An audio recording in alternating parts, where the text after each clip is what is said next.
महागठबंधन के लोग कोई ढेला चलाते हैं तो उसको एनडीए वाले उसको बम बना देते हैं और बम बना के फिर फेंक देते हैं और फिर ये लोग भागे फिरते हैं। विजय प्रकाश जी वो हाथ जोड़कर उन लोगों को चुप रहने के लिए कह रहे थे और कुछ देर तक ये चलता रहा। तेजस्वी यादव भाषण दे रहे हैं तो ऐसा नहीं कि वो नहीं देख रहे थे कि आगे क्या चल रहा है। और अब ये चुनावी मुद्दा बन गया है और इसका खामियाजा तो हर हाल में राजद को उठाना ही पड़ेगा। इस घटना के बाद माने पासवान वोटर एकजुट हो जाएंगे कि पूरे बिहार में एकजुट हो जाएंगे। उनको लग रहा है कि पासवान जो समाज है उस पर आरजेडी हमला बोल रही है। ये सीधा सीधा हमला है आरजेडी के यादवों की तरफ से हमला माने इसको माना जाएगा और पासवान वोटर एकजुट हो जाएंगे। गया में इसका फायदा जीतन राम मांझी को मिलेगा और जमुई में तो इसका फायदा होना ही होना है। अभी भी समय था, लालू यादव खुद आगे आके कहते कि ये बहुत गलत हुआ और मैं बहुत दुखी हूँ। रामविलास जी हमारे मित्र थे, सहयोगी रहे हैं। उनकी पत्नी के प्रति जिसने भी ऐसा अपशब्द इस्तेमाल किया मैं खुद उसको देखूंगा और इसके लिए मैं खेद व्यक्त करता हूँ।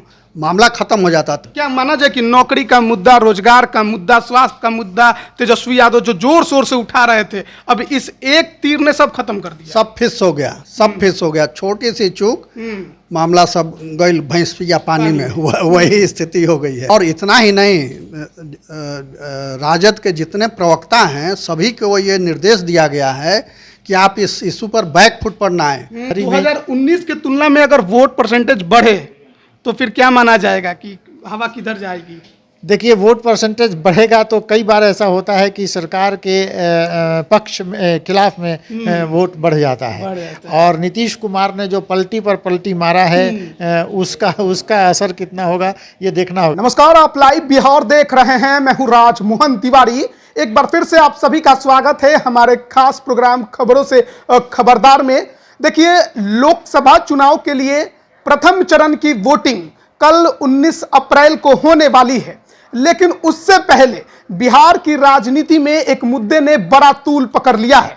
दरअसल एक वीडियो सोशल मीडिया पर बड़े तेजी से वायरल हुआ है जिसमें तेजस्वी यादव मंच पर भाषण देते दिखाई दे रहे हैं।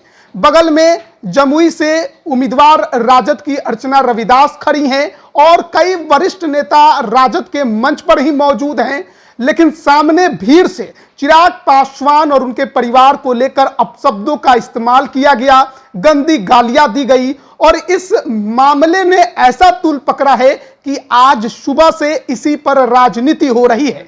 तो जो 4 सीटों पर चुनाव हो रहे हैं, गया, जमुई, औरंगाबाद और नवादा, तो इस वायरल वीडियो के बाद जो राजनीतिक एजेंडा सेट हुआ है, क्या उसका प्रभाव इस वोटिंग में देखने को मिलेगा? इसके अलावे अगर बात करें तो झंझारपुर में आज दोनों ही बड़ा जो नाम है उस क्षेत्र के, जो कि एक ही खेमे से आते हैं लेकिन अब एक दूसरे के सामने लड़ने वाले हैं। एक वीआईपी के टिकट पर सुमन महासेठ आज नामांकन पर्चा भर दिए। वहीं गुलाब यादव जो कभी वीआईपी के उम्मीदवार बनने की तैयारी में थे, लेकिन आज बसपा के टिकट पर उन्होंने भी नामांकन पर्चा भर दिया है। तो इस पर विस्तार से बात करेंगे। हमारे साथ 2 वरिष्ठ पत्रकार हैं, रवि रंजन जी हैं और प्रवीण बागी जी हैं। सबसे पहले सवाल तो इसी पर कि जो मुद्दा तूल पकड़ा है चिराग पासवान और तेजस्वी यादव के विवाद ने, बिहार के राजनीति में और वोटिंग पर कितना असर डालने वाला है? ये बहुत गंभीर मामला है, मगर इसको गंभीर बनाने वाले खुद तेजस्वी यादव हैं। अच्छा, तेजस्वी अगर चाहते तो ये मामला उसी दिन समाप्त हो जाता जिस दिन ये घटना घटी। हुआ ये कि तेजस्वी की सभा थी जमुई में, वहाँ मंच के ठीक सामने कुछ नौजवानों ने गाली गलौज किया और विजय यादव सब देख रहे थे। विजय प्रकाश जो वहाँ एमएलए भी रहे हैं उस क्षेत्र से, वो हाथ जोड़ करके अपील कर रहे थे शांत रहने की और मंच पर ही वो वहाँ की प्रत्याशी भी खड़ी थी राजद की। उसके बावजूद ये होता रहा और 4-5 मिनट तक ये चलता रहा। तेजस्वी यादव भाषण दे रहे थे, अब वो कर रहे हैं, तो उसके बाद फिर रिएक्शन आया चिराग पासवान का। चिराग पासवान ने बहुत संयमित और संतुलित तरीके से अपनी प्रतिक्रिया दी और कहा कि मैं बहुत दुखी हूँ, मुझे ये उम्मीद नहीं थी। तेजस्वी के परिवार को मैं अपना परिवार मानता हूँ, उनकी बड़ी बहन है, हमारी बड़ी बहन है लालू प्रसाद जी, हमारे पिता के सहयोगी रहे हैं, साथ मिल के काम करते रहे हैं। उनके सारे रिश्तेदारों को मैं अपना रिश्तेदार मानता हूँ, यानी बहुत भावनात्मक प्रतिक्रिया दी उन्होंने। और तेजस्वी इस पर चुप रहे, इसकी तकलीफ हमको है। तो मेरे सामने अगर तेजस्वी के परिवार को कोई गाली देता तो मैं चुप नहीं रहता, उसका कड़ा जवाब देता। उसके बाद तेजस्वी से जब पूछा गया तो उन्होंने कहा कि क्या घटना, कौन घटना, मुझे तो पता नहीं है, मुझे तो आप लोग बता रहे हैं, मुझे कोई जानकारी नहीं है, इसको बहुत तूल देने की ज़रूरत नहीं है। अगर वो सिर्फ ये कह देते कि अगर ऐसा हुआ है तो बहुत बुरा हुआ है, बहुत शर्मनाक है और मैं इसके लिए अपनी पार्टी की ओर से क्षमा मांगता हूँ, खेद व्यक्त करता हूँ, मामला वहीं ख़त्म हो जाता। मगर अब ये चुनावी मुद्दा बन गया है और इसका खामियाजा तो हर हाल में राजद को उठाना ही पड़ेगा। न सिर्फ जमुई में बल्कि बगल के क्षेत्र में, गया में, औरंगाबाद में भी इसका असर पड़ेगा, नवादा में भी असर पड़ेगा। जितने पासवान वोटर हैं, क्योंकि ये पासवान जाति की अस्मिता का सवाल हो गया है और कि गाली ये दी गई, और वो भी रामविलास पासवान की पत्नी को गाली दी गई, जो सबसे बड़े नेता थे बिहार में दलितों के, उनको गाली दी गई। तो ये एक भावनात्मक इशू बन गया है।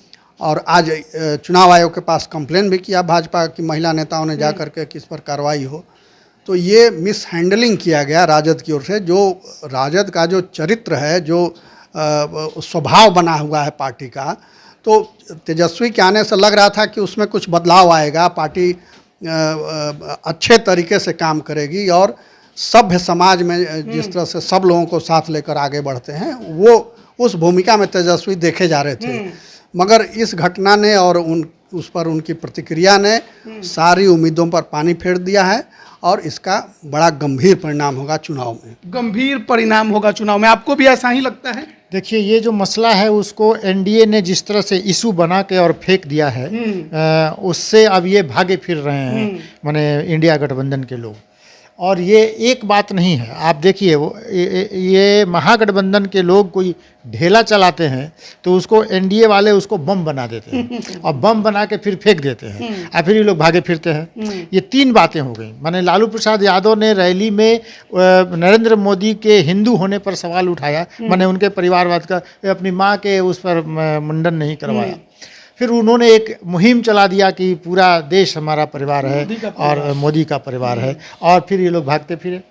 दूसरा, इन लोगों ने ये किया कि मछली खा के दिखाया, जहाज में बैठ के मछली खाते हुए, उसको भी प्रधानमंत्री ने इस कश्मीर की सभा में उसको भी बम बना के फेंक दिया।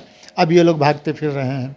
और अब ये तीसरी घटना है जिसको लोकना कहते हैं, लोक लिया एनडीए ने और लोक के और उसको बना के फेंक दिया है। अब ये लोग भागते फिर रहे हैं। कितनी बड़ी गलती तेजस्वी की मानी जाए, क्योंकि जिस तरीके से समर्थक पास में खड़े होकर चिल्ला रहे थे, जाहिर ऐसा लग रहा है कि तेजस्वी को भी सुनाई दे ही रहा होगा और वो प्रतिक्रिया दे सकते थे। नहीं, बिल्कुल दे सकते थे। और उनको बाद में भी जब ये पता चला, जब विजय प्रकाश जी वो हाथ जोड़कर उन लोगों को चुप रहने के लिए कह रहे थे और कुछ देर तक ये चलता रहा। तेजस्वी यादव भाषण दे रहे हैं तो ऐसा नहीं कि वो नहीं देख रहे थे कि आगे क्या चल रहा है, उनको तुरंत उसी समय बोलना चाहिए था। महत्वपूर्ण बात यह है कि एक महिला प्रत्याशी वहां खड़ी हैं, अर्चना रविदास खड़ी हैं और चीजों को सुन रही हैं, और एक महिला के सामने एक महिला को गाली दी जा रही है। वो भी कुछ नहीं ये बोल तो माने वो भी गाली नहीं बोल रही है। दूसरी की एक महिला इसको बर्दाश्त कर रही है, माने सरेआम सभा में भद्दी गालियां बकी जा रही हैं एक महिला के सामने।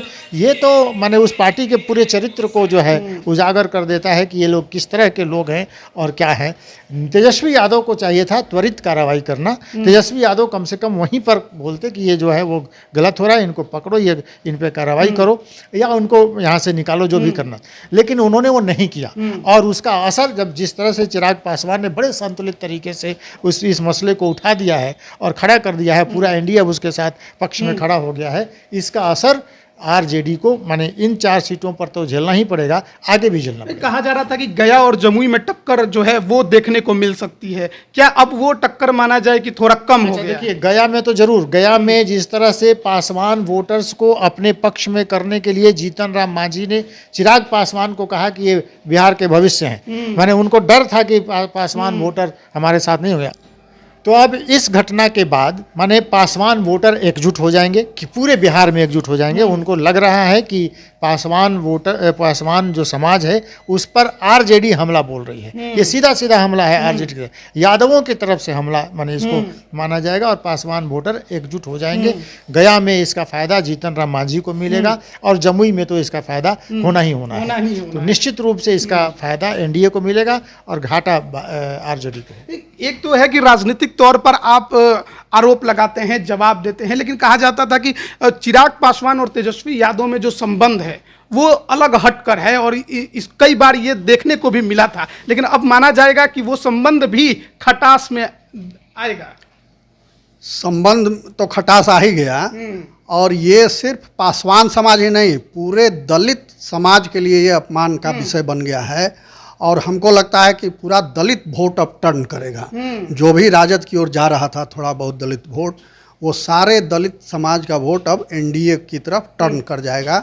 ये चुनाव में ऐसे मुद्दे बहुत ज़्यादा संवेदनशील होते हैं और बहुत तेज़ी से सर्कुलेट होता है, उसका प्रभाव बहुत तेज़ी से फैलता है पूरे प्रदेश में, देश में। तो पूरे बिहार में अब ये बात फैल गई है, और इसमें तो अभी भी समय था। लालू यादव खुद आगे आके कहते कि ये बहुत गलत हुआ और मैं बहुत दुखी हूँ। रामविलास जी हमारे मित्र थे, सहयोगी रहे हैं, उनकी पत्नी के प्रति जिसने भी ऐसा अपशब्द इस्तेमाल किया, मैं खुद उसको देखूंगा और इसके लिए मैं खेद व्यक्त करता हूँ। मामला ख़त्म हो जाता। तेजस्वी ने मान लीजिए गलती की कि अनदेखा कर दिया उसको, तो लालू यादव जी को समझदारी का परिचय देना चाहिए था, उन्होंने भी समझदारी नहीं दिखाई। तो ये तो अब तीर निकल गया, समय निकल गया, अब वोटिंग होगी कल, तो उसका असर दिखेगा। और ऐसी बातें जो हैं सो लोग बड़ी गंभीरता से लेते हैं इसको। शिकायत करने के लिए एनडीए की कई महिला नेत्री जो हैं वो निर्वाचन आयोग पहुंची थी कि छानबीन हो, जांच हो और एफआईआर दर्ज किया जाए। क्या तेजस्वी इस घेरे में आएंगे, क्योंकि उनके तरफ से तो कुछ नहीं कहा गया था? चुनाव आयोग इसमें क्या करेगा? मान लीजिए कि भीड़ में से कोई गाली दे रहा है, कुछ ये कर रहा है, तो चुनाव आयोग इसमें नहीं करेगा, कुछ बहुत नहीं कर पाएगा। मुझे जो लगता है चुनाव आयोग ये करता कि अगर कोई प्रत्याशी अपशब्द का इस्तेमाल कर रहा है या कोई पार्टी का नेता अपशब्द का इस्तेमाल कर रहा है, तब उस पर कार्रवाई वो कर सकता है। जैसे अभी जो सुरजेवाला हैं उन पर चुनाव आयोग ने कार्रवाई की, कुछ उन्होंने अपशब्द कहे थे या गलत बातें कही थी या संसदीय शब्द का इस्तेमाल किया था, तो 1 सप्ताह तक उनको प्रचार से मना कर दिया था कि आप प्रचार नहीं कर सकते, 1 सप्ताह तक घर बैठिए, और उनको बैठना पड़ा। तो वैसी स्थिति यहाँ नहीं है, क्योंकि मंच के सामने जो दर्शक थे, उनके समर्थक थे, उनकी ओर से ये गाली दी गई। तो इसमें चुनाव आयोग का बहुत मामला बनता नहीं है, ये नैतिक मामला ज़्यादा है, राजनीतिक मामला ज़्यादा है, और ये बैठे बिठाए एक मुद्दा दे दिया एनडीए को, राजद में। अच्छा, एक और बात कहा जाता है बिहार में कि जो वो वोटिंग होती है उसमें खास एक चीज़ देखने को मिलती है, जो एनडीए को वोट मिलता है वो एंटी यादव की वजह से ज़्यादा मिलता है। क्या अब फिर एंटी यादव मुद्दा ज़्यादा जोर पकड़ेगा? एंटी यादव मुद्दा तो है, लेकिन एनडीए को जो वोट मिलता है, एक तो नरेंद्र मोदी के नाम पर आजकल वोट मिल रहा है, लेकिन वो जो जंगल राज की बात थी, माने जब नीतीश कुमार बिहार में 2005 में मुख्यमंत्री बन के आए, उसके पहले जो 7 दिन के लिए मुख्यमंत्री बने थे, और जिस तरह से भरी सभा में माने लालू प्रसाद यादव ने उनको बेइज्जत किया था और उनको बाहर किया गया था, उसके बाद से एक जनमानस बन गया है कि ये लोग माने गुंडागर्दी करते हैं और मिलकर माने दूसरी जातियों को दबाने का कोशिश करते हैं। लालू यादव ने तो उस समय भूरा बाल साफ करो का एक नारा दिया था, तो अगड़ी जाति के तमाम लोग उसी समय से उसको याद रखते हैं कि ये जो है कर रहे हैं। तो खाली यादवों के ही नहीं, उस जंगल राज के खिलाफ माने वो जो उन लोगों का एक बन गया है एक इमेज, उस इमेज के खिलाफ वोट पड़ती है। और ये जो है उसी इमेज में से जो छोटे छोटे चीज़ें आती हैं, गाली गलौज करना, भरी सभा में महिला के सामने आप भद्दी गालियां बक रहे हैं, ये बता रहा है कि आपका चरित्र क्या है, और इसी चरित्र के खिलाफ जनता की गोलबंदी हो जाती है। तो क्या माना जाए कि नौकरी का मुद्दा, रोजगार का मुद्दा, स्वास्थ्य का मुद्दा तेजस्वी यादव जो जोर शोर से उठा रहे थे, अब इस एक तीर ने सब खत्म कर दिया, सब फिस हो गया, सब फिस हो गया। छोटी सी चूक मामला सब गई भैंस पिया पानी में, वही स्थिति हो गई है। और इसमें चिराग पासवान ने बहुत मतलब तरीके से अपना रोल प्ले किया है। इसने जो उनकी प्रतिक्रिया आई है वो प्रतिक्रिया बहुत दिल को छू लेने वाली है। और दूसरी ओर तेजस्वी की प्रतिक्रिया देखिए तो दोनों में ज़मीन आसमान का फर्क लगता है। और इतना ही नहीं, राजद के जितने प्रवक्ता हैं सभी को ये निर्देश दिया गया है कि आप इस इशू पर बैक फुट पर ना आए। तमाम टीवी चैनलों पर, नेशनल चैनलों पर आज इसी पर डिबेट हो रहा था और राजद के जो भी प्रवक्ता वहाँ थे मौजूद, किसी ने इस पर खेद व्यक्त नहीं किया या इसको गलत नहीं ठहराया। सबने कहा कि वहाँ महिलाओं का अपमान हुआ, वहाँ महिलाओं का अपमान हुआ, वहाँ हुआ तो आपने कुछ नहीं बोला और इन्होंने कुछ नहीं बोला और यहाँ बोल रहे हैं, यानी उसको और सही ठहराने की कोशिश हुई। तो ये बड़ा घातक है, ये प्रवृत्ति बड़ी खराब है और ऐसी प्रवृत्तियों को जनता को मुंहतोड़ जवाब देना चाहिए और यही समय है चुनाव का कि ऐसे तत्वों को बिल्कुल चुप करा दिया जाना चाहिए हमेशा के लिए। अब देखिए दूसरे मुद्दे की ओर बढ़ते हैं और वो है झंझारपुर लोकसभा। आपको मालूम होगा तीसरे चरण में यहाँ पर 7 मई को वोटिंग होनी है और ऐसे में यहाँ पर एक तरफ से एनडीए खेमे से जेडीयू के रामप्रीत मंडल मैदान में हैं, सिटिंग सांसद हैं, तो दूसरी तरफ आईएनडीआई एक खेमे में थोड़ा गड़बड़ झाला है क्योंकि कहाँ गुलाब यादव टिकट की दौड़ में थे लेकिन अब बसपा के उम्मीदवार बनकर मैदान में हैं। तो मुकेश सहनी ने बीजेपी से बुलाकर सुमन कुमार महासेठ को वीआईपी का सिंबल दे दिया। दोनों ने ही आज नामांकन पर्चा भर दिया है। तो ऐसे में आज तो मुकेश सहनी, तेजस्वी यादव सभी गए थे सुमन कुमार महासेठ के नामांकन में। तो क्या लग रहा है कि झंझारपुर की लड़ाई कैसे होगी? झंझारपुर में अब आरजेडी और ये मुकेश सहनी की जो पार्टी है उसको आरजेडी का जो भीतरघात है वो परेशान करेगा। माने आप जो गुलाब यादव तो आरजेडी के सक्रिय कार्यकर्ताओं में से, वहाँ के इलाके के दबंग व्यक्ति रहे थे। बाद में उनकी पत्नी जब एमएलसी का चुनाव लड़ गई और फिर उन्होंने आरजेडी को सीधे चैलेंज कर दिया तो उनको एक बार पार्टी से निकाल दिया गया। फिर लगातार वो चाह रहे थे कि वहाँ से आरजेडी उनको वापस ले ले और फिर आरजेडी से उनको टिकट मिल जाए। वो टिकट नहीं मिला तो मुकेश सहनी वाली पार्टी से वो चाहने लगे कि टिकट मिल जाए और इसके लिए उन्होंने बड़ी तैयारी भी कर ली अपने फेसबुक पर और दूसरी जगह मैंने सोशल मीडिया के थ्रू वो ये प्रचार करने लगे थे कि हम मुकेश सहनी की पार्टी से बनने जा रहे हैं प्रत्याशी।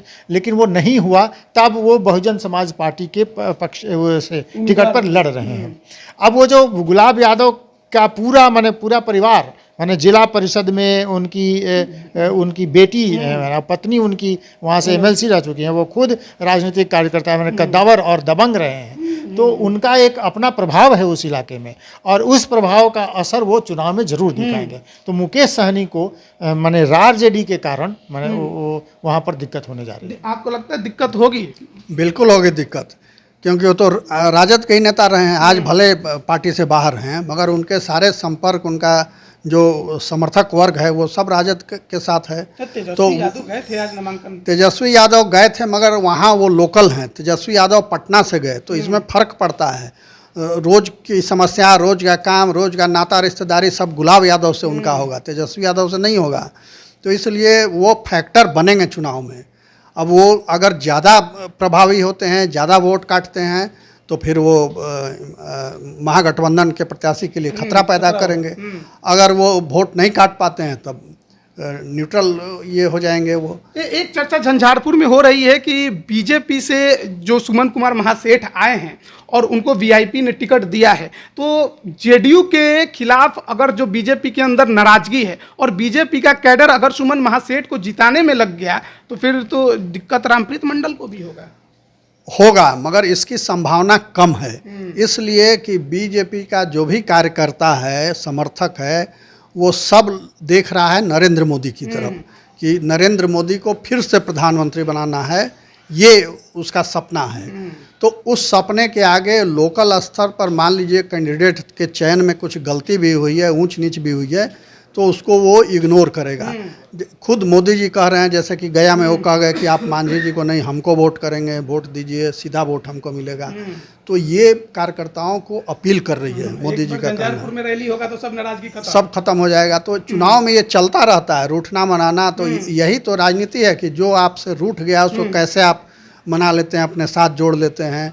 अब चौबे जी को देखिए कैसे मोदी जी ने मना लिया।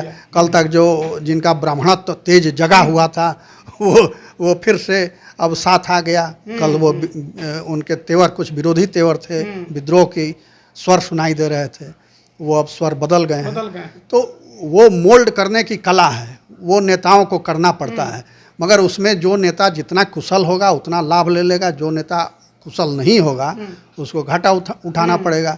तो ये खतरा दोनों ओर से है, बीजेपी को भी खतरा है और फिर गुलाब यादव भी महागठबंधन के लिए खतरा है। कल वोटिंग है, आखिरी आपसे कमेंट ले लेते हैं, 4 सीटों पर जो वोटिंग है आप उसको कैसे देख रहे हैं? 4 सीटों पर मुकाबला रोचक होगा और आमने सामने की लड़ाई है सब जगह। कई कुछ एक सीटों पर जैसे नवादा में है, गया में तो आमने ही सामने है, नवादा में एक वो खड़े हो गए हैं विद्रोही कैंडिडेट विनोद यादव, तो वो मामले को कुछ ट्विस्ट करेंगे। वहाँ ज़्यादा संगीन लड़ाई होगी औरंगाबाद में। तो ये अब उसमें देखना है कि जनता किधर जाती है। जनता किधर जाती है। आप क्या कहेंगे कल के 4 सीटों के वोटिंग पर? 4 सीटों में आप देखिए, गया पर एक शक हम लोग वो जाहिर करते रहे हैं कि गया में जीतन राम मांझी की लड़ाई है। चित्तौड़गढ़ का अस्तित्व भी इस बार मैंने उसको चैलेंज किया है लालू प्रसाद यादव ने कि पिछले 1952 के बाद से जो लगातार राजपूत प्रत्याशी वहाँ से जीतते रहे हैं, तो एक कुशवाहा को वहाँ से खड़ा करके लालू प्रसाद यादव ने इसको तोड़ने की कोशिश की है। लेकिन अब देखना होगा, मैंने कल तो वोटिंग है, लोगों का रुख क्या होता है। और बाकी 2 जगहों पर नवादा में और आपको जमुई में आज की जो घटना हुई है उसके बाद अब ये मामला एक तरफा होता दिख रहा है। मैंने अब जमुई का वो जो है महफिल लूटना जिसको कहते हैं, चिराग पासवान ने लूट लिया है और अब वो देखना होगा। बाकी रह गया आपको सीपी ठाकुर के बेटे जहाँ लड़ रहे हैं चुनाव, विवेक ठाकुर नवादा में भी चूँकि आरजेडी को भीतरघात का सामना करना है, तो और पूरा एनडीए इंटैक्ट है, मैंने मिलजुल कर नवादा को टारगेट किया है। प्रधानमंत्री से लेकर बड़े बड़े नेता वहाँ पर आए हैं, तो नवादा में भी लड़ाई बहुत। वोट परसेंटेज भी मायने रखेगी? हाँ बिल्कुल, वोट परसेंटेज भी मायने रखेगा। और इस बार तो चुनाव आयोग ने बड़ा प्रचार किया है कि बिहार में लोग मतदान कम करते हैं, तो उसके लिए उन्होंने कई ब्रांड एम्बेसडर बनाए, लोगों से अपील की है। तो ये उम्मीद की जा सकती है, लेकिन तपती दोपहरी में 2019 की तुलना में अगर वोट परसेंटेज बढ़े तो फिर क्या माना जाएगा कि हवा किधर जाएगी? देखिए, वोट परसेंटेज बढ़ेगा तो कई बार ऐसा होता है कि सरकार के पक्ष में खिलाफ में वोट बढ़ जाता है। और नीतीश कुमार ने जो पलटी पर पलटी मारा है उसका असर कितना होगा ये देखना होगा। वोट परसेंटेज बढ़ा तो इस पर भी एक असर होगा। तो देखिए, कल 4 सीटों पर चुनाव होने वाले हैं और उसको लेकर चुनाव आयोग की तरफ से इन तमाम सीटों पर पूरी मुस्तैदी के साथ बड़ी तैयारी कर ली गई है, किसी प्रकार का कोई अनहोनी ना हो और अच्छे से दाता जो हैं वो बूथों तक पहुंचे, उसके लिए भी व्यवस्था की गई है। और वोटिंग का समय भी कई जगह पर पहले से ही निर्धारित कर दिया गया है। और देखिए, कई व्यवस्थाएं हैं, बाहर निकल कर वोट तो आखिरकार आपको ही करना है और आपको ही अपने नेता को चुनना है। अब इन 4 सीटों की लड़ाई आगे के 6 चरणों के लिए भी महत्वपूर्ण होगी कि यहां पर क्या रुख है, क्या हवा लोगों को बदलती है या फिर पीछे की ओर खींच कर ले जाती है। लेकिन इन सब के बीच में जो चिराग पासवान और तेजस्वी यादव का मुद्दा है वो अभी बिहार की राजनीति को गरमाया है और ये कल के वोटिंग को कितना इफेक्ट करेगा ये भी देखने वाली बात होगी। इसमें ये हमारी भी अपील है कि आप वोट कल जरूर करें और सच्चे और अच्छे उम्मीदवार को वोट करें, क्योंकि इसी पर आपका भविष्य निर्भर करता है, देश का भविष्य निर्भर करता है। इसलिए जो अच्छे उम्मीदवार हैं, चाहे वो किसी दल के हों, उन्हीं को वोट करें। उन्हीं को वोट करना है। तो बस अब आपको सोचना है, आज रात का समय है और कल जाकर ईवीएम में बटन दबाना है। बन रही लाइव बिहार के साथ आप सभी का बहुत बहुत धन्यवाद। YouTube पर सब्सक्राइब और Facebook पर लाइक जरूर करें।